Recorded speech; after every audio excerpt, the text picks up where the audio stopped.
The celestial mandala of service accompanies you to discover the 8th constellation of the wheel of the zodiac that we call Scorpio, associated with the field of service and healing in the new era.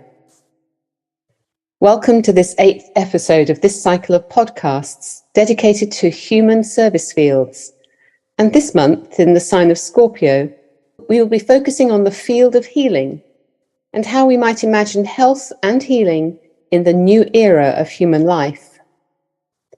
My name is Lorraine Flower, and I'm a member of the Community of Living Ethics and your host for this podcast today. Scorpio is a water sign of purification and healing. It emanates energy of harmony through conflict, which activates the creative dynamics of opposites to achieve harmonic synthesis. I think most people know it's a challenging sign because it invites us to confront the shadow side of life and to heal it as the pathway to peace and harmony.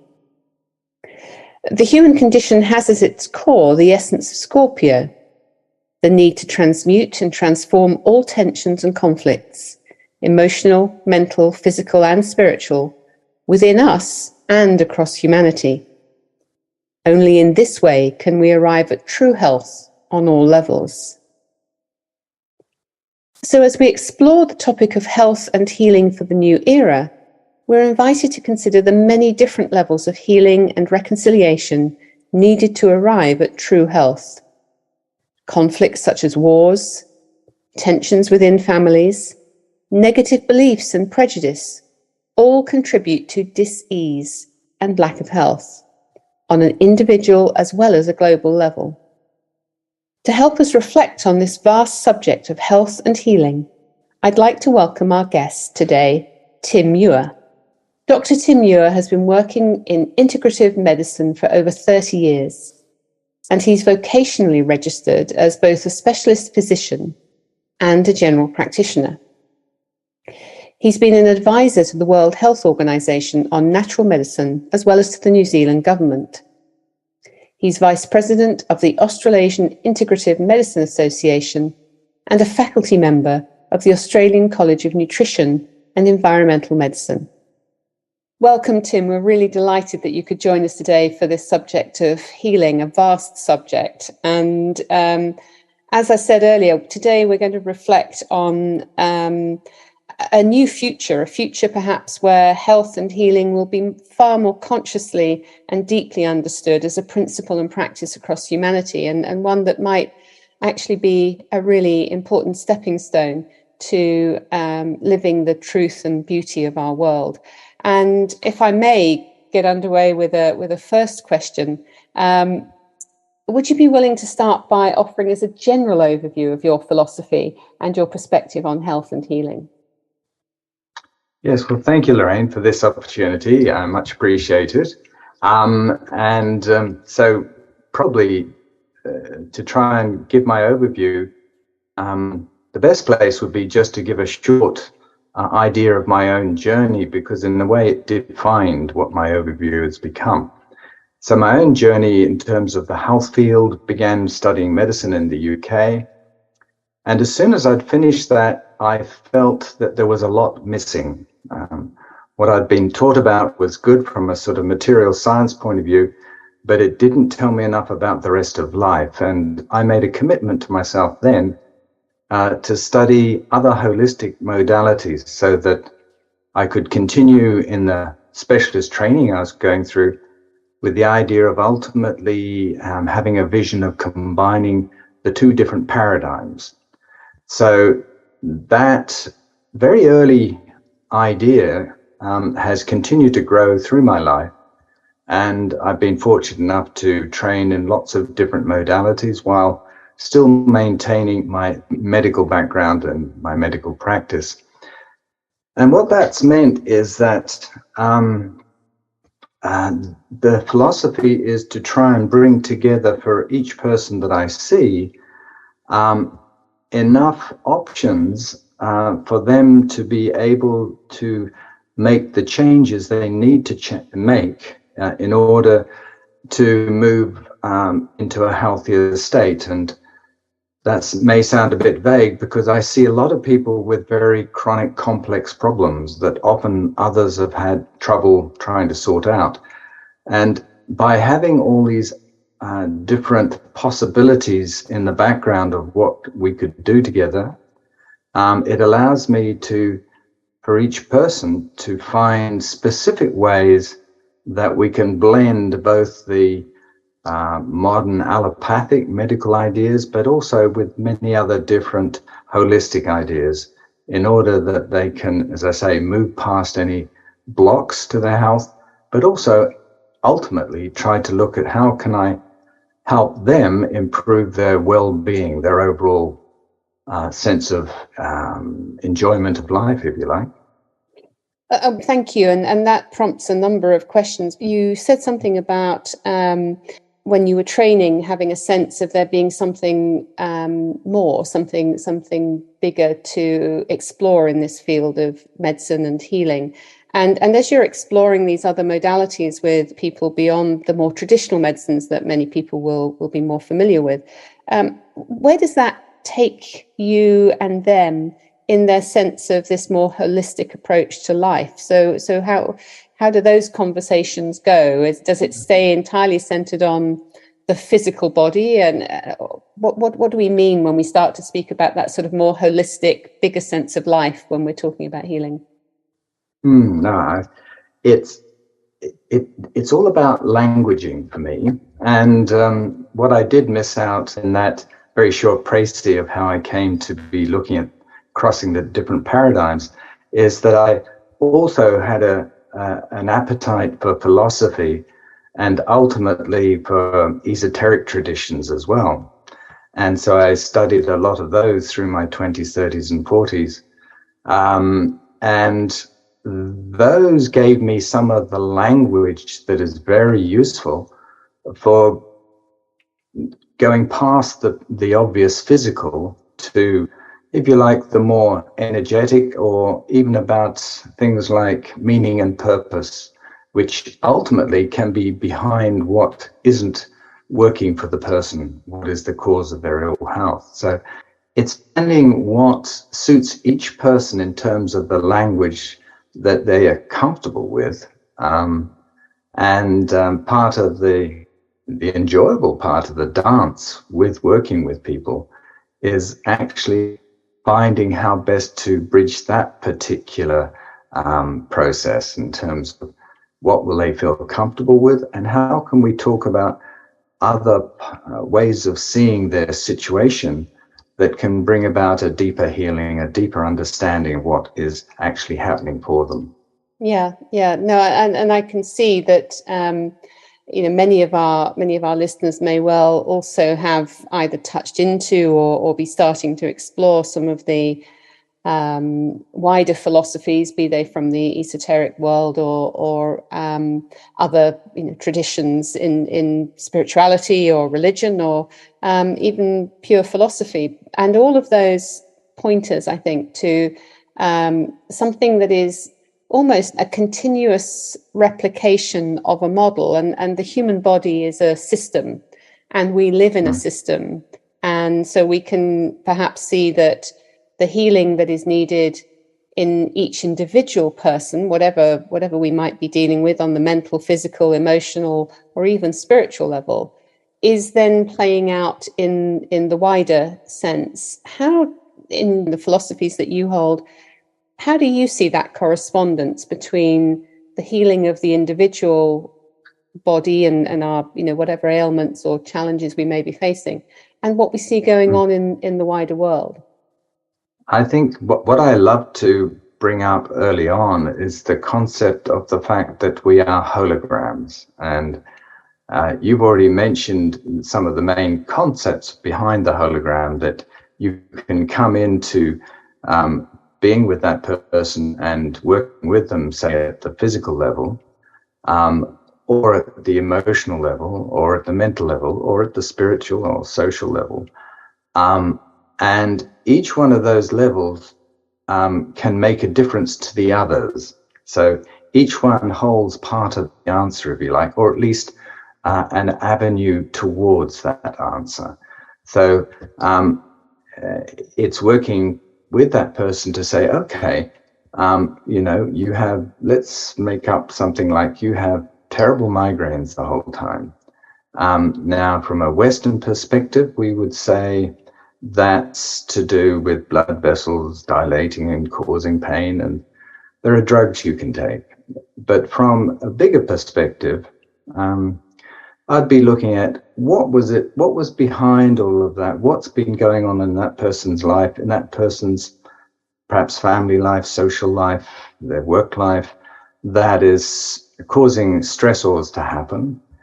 And sometimes I'd go into a different paradigm. For instance, from the Eastern perspective, that could be to do with the energy flow, to do with things like liver and gallbladder, which may sound very peculiar to some, but from a Chinese or a traditional Chinese medicine point of view, we can look at other ways of that person sorting out what's going on, because that could be due to having ambition that's not working out, to do with a degree of depression or other things related to that process. So that's at that level. And then I think if I backtrack a moment, because when I start looking at the fundamental causes of health problems, what I see is usually that there are either certain chronic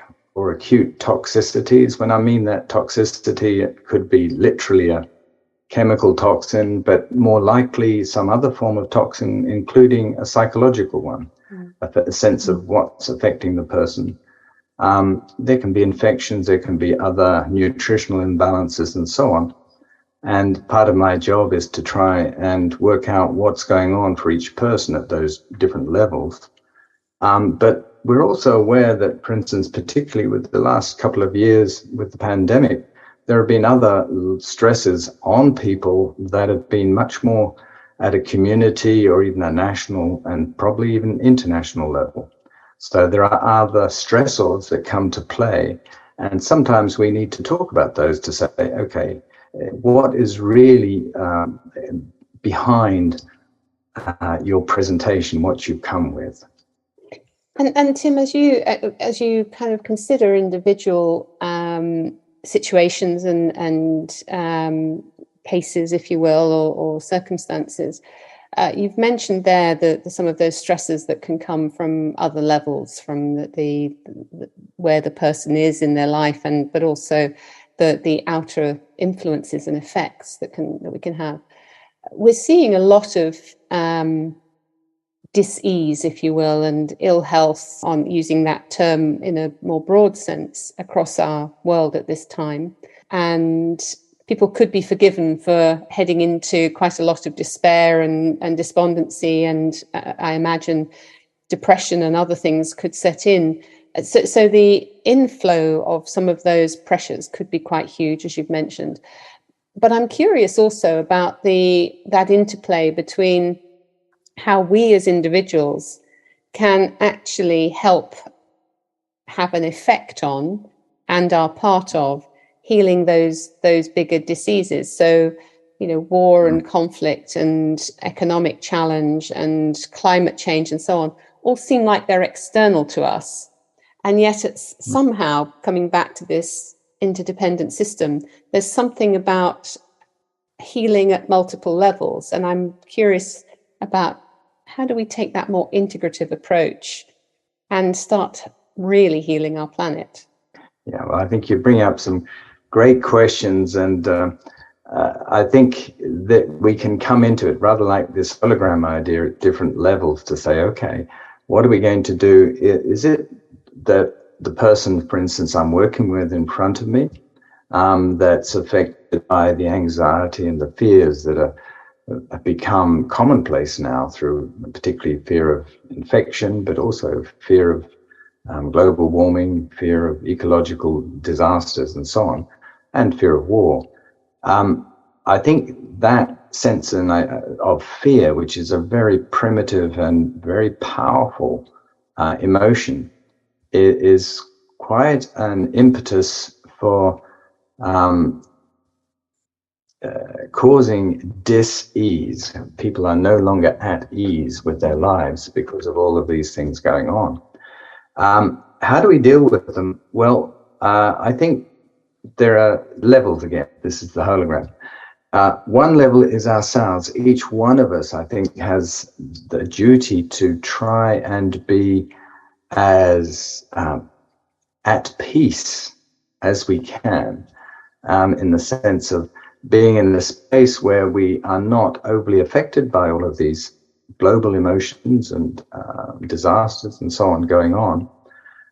We can be aware of them, but it's how we are affected by them. So I think how we deal with ourselves in terms of our own sense of well-being, our own sense of peace and presence is very, very important.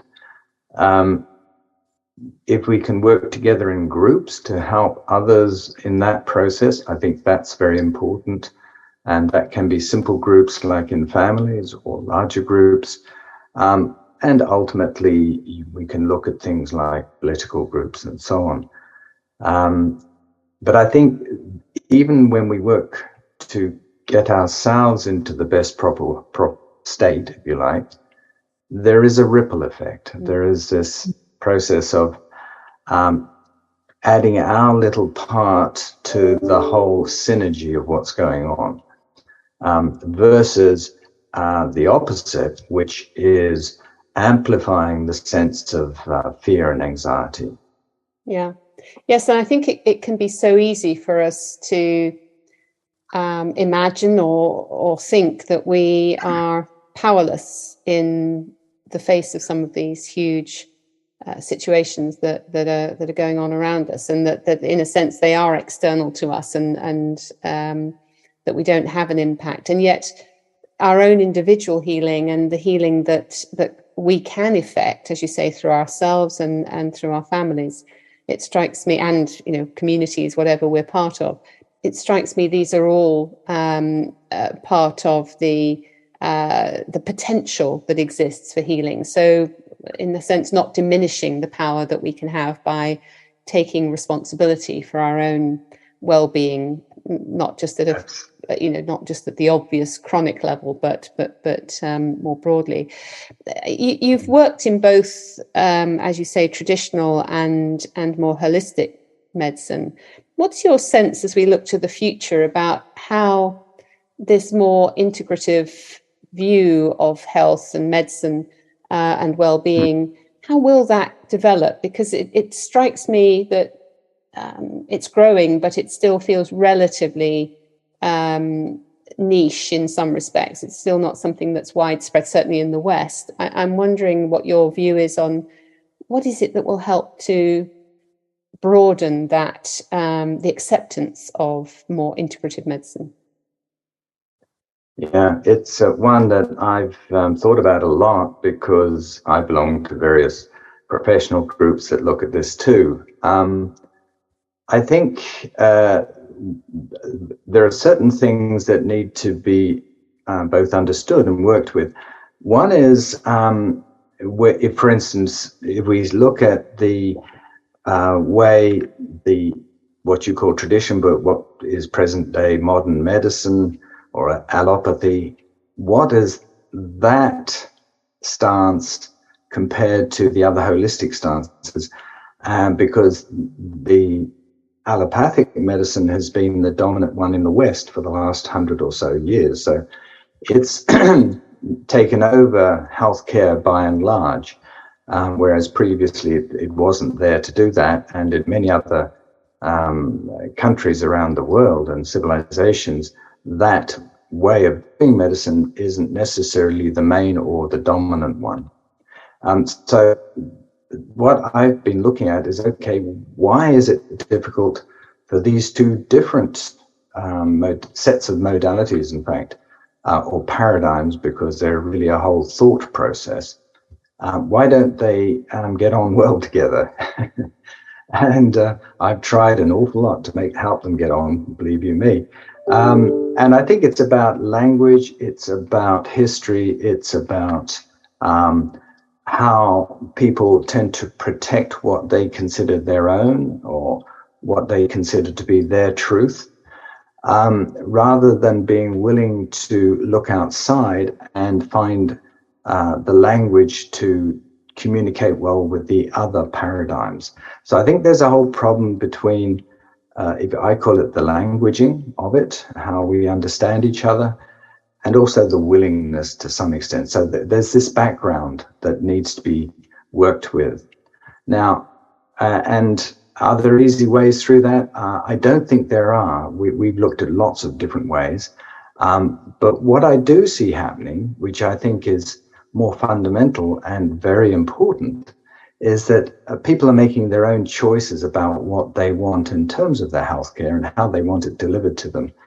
And actually, the use of holistic, integrative and traditional medicine, even in Western world, is growing. And about 50 to 70% of the population will see someone who uses that form of medicine or healing within a year or so each year, if you see what I mean. It's a large part of what's being, of how people approach their health, even if it's simple things like probiotics and vitamins and so on.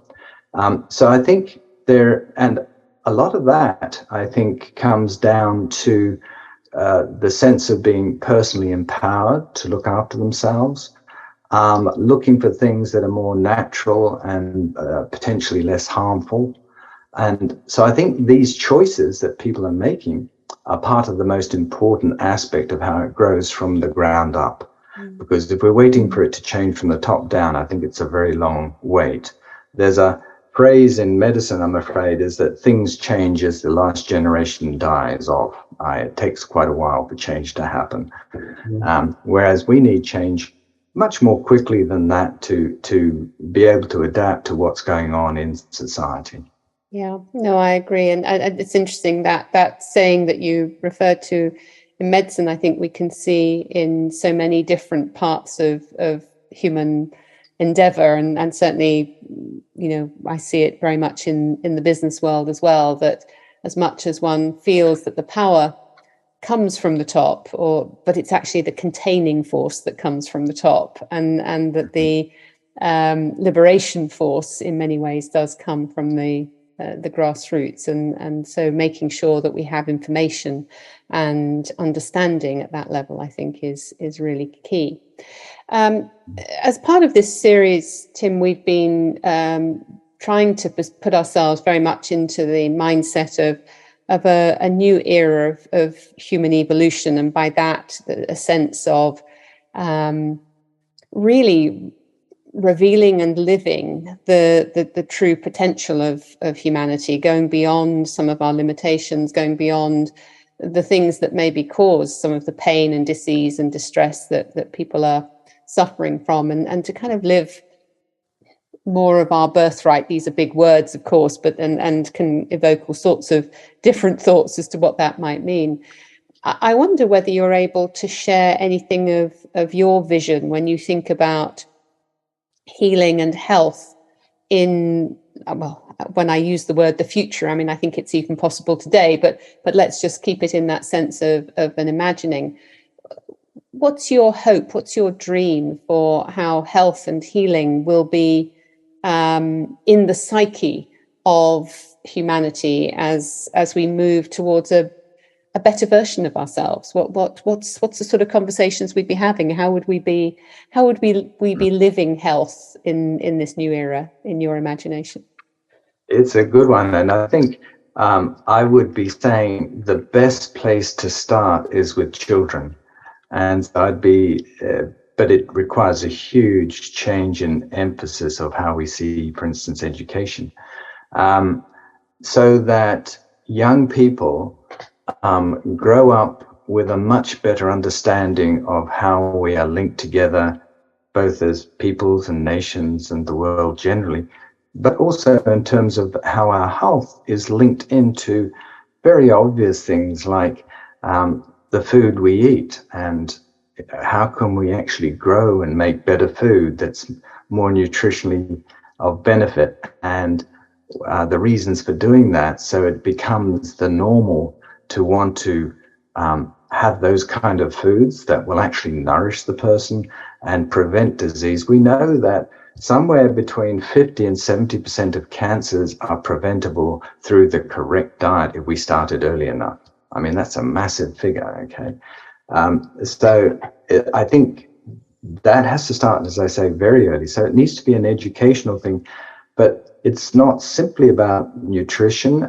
It's about lifestyle, and it's also about our health in our emotional and our mental and our spiritual health. And again, I think that also has to start very early on in life, so that we start producing new generations of people who are very much aware of how to get their own bodies, mind, spirit into harmony through the right way of living, the right way of being, versus the ambulance at the bottom of the cliff, which is what we've been doing for the last 100 or 200 years, if not a lot longer. We need to start very, very early on to make that happen. And that's going to take enormous amount of change at all levels, whether it's political, economic, whether it's just the philosophy of what we know, because it means a vast change. And I don't see it changing overnight. I see this as a gradual thing. But I tell you what, I am very pleased to be seeing quite a lot of young people, and I'm meaning a kind of mid-teens through to the 30s and so on, who are becoming very much more aware of how they impact themselves and how their surroundings are impacting both them and how they impact the surroundings. So there is this degree of consciousness, I think, that is growing. And that's a bit about what I'm talking about, because it's finding the generation who is willing to make these changes happen in the next younger generation. Because until we get through these cycles of evolution, like I was saying, you've got to wait till the last generation dies almost. I think it's going to be difficult to make those changes, which are ultimately about what health is. Health is about being our fully integrated selves at all levels. And to me, it's about that. It's a very big picture of health. It's a health it'd be like an esoteric level as well. No, and I think that generational point certainly strikes a chord with me, in the sense that the more we can empower the younger people to ask questions, to see things in a different way, to have a different relationship with themselves and with the planet. And we do see that happening in a lot of ways, that certainly the young people that I come into contact with seem to have a lot more understanding of the at least their local environment and the interplay between that and themselves, and their ability to be part of influencing what goes on in their environment in many ways. So that there's a different power relationship in some ways there for me that I'm witnessing.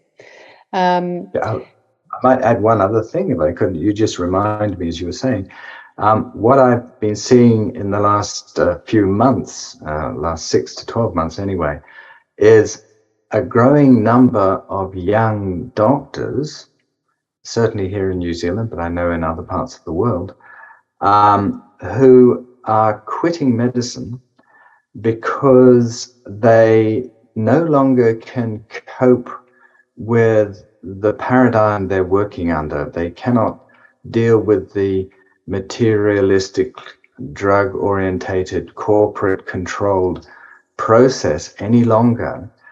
And a number of those who have actually quit already, they're otherwise very good doctors, are looking at other ways that they can help healing happen without having to have a medical degree to rely on. But they've got all the training to use, which is wonderful. And I am very impressed, and in fact, I've got a webinar with one tomorrow night, about the new ideas they're coming up with, using modern media, social media, and so on, to get messages across so that people can be empowered into their own health and changes for a better well-being. Wonderful, wonderful. That's very, very encouraging. Tim, we're coming to the end of our time, and when we have a guest on in these podcasts, we like to close with a request from our guest, and that is to ask you if there's a seed thought or a sentence, something that you can leave our listeners with that would help them to have a practical level of daily reflection on their own health and well-being. Is there something, and I accept it's a vast subject, but something that you feel might be useful to our listeners to help them maybe even reposition their own mindset around health and well-being? This is both very difficult and at the other end quite simple in a way.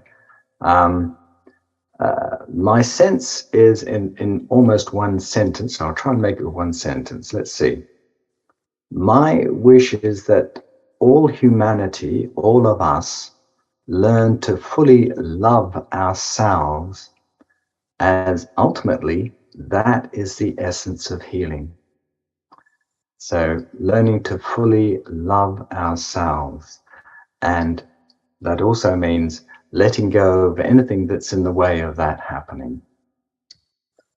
What a beautiful way to end our session here today. Thank you, Tim. That's I'm sure people will be able to reflect on that, and I hope be able to embrace it fully as we all continue to strive for full health and full well-being, not only for ourselves but for the planet and for all of humanity. So, Tim, thank you. I know we've only scratched the surface of a very big subject, but we really appreciate your time and your wisdom here today. Thank you for being part of our series. Thank you, Lorraine. It's been a pleasure. For now, goodbye. Bye for now.